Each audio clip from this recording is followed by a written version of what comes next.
মুখ্যমন্ত্রী যে শিক্ষকতার অভিজ্ঞতার উপরে বলেছে কিছু নাম্বার দেওয়ার জন্য পরিকল্পনা আছে, যে এটা যদি উনি করেন তাহলে কিন্তু পরীক্ষা পদ্ধতি আটকে যাবেই। এবং আপনি শুধু 22,752 জন ছেলেমেয়ের ভবিষ্যৎ নষ্ট করেননি, আপনি নষ্ট করেছেন 22,53,000 যে এসএলএসটি 2016 সালের সমস্ত পরীক্ষার্থীদের।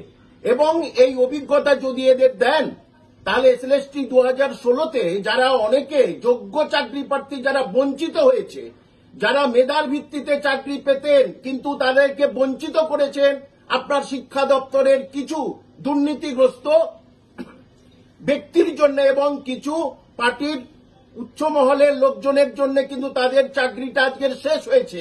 অনেকে চাকরি পেতেন, তাহলে তারা কেন মার্কস পাবে না? তারা কোর্টে গিয়ে তো বলবে আমাদের মার্কস দিতেই, আমাদের এতদিন আমরা যদি পরীক্ষা দিতাম তাহলে আমরাও চাকরি পেতাম, সঠিকভাবে পরীক্ষা হলে আমরা চাকরি পেতাম, তাহলে আমাদের এটা বঞ্চিত করছে কেন?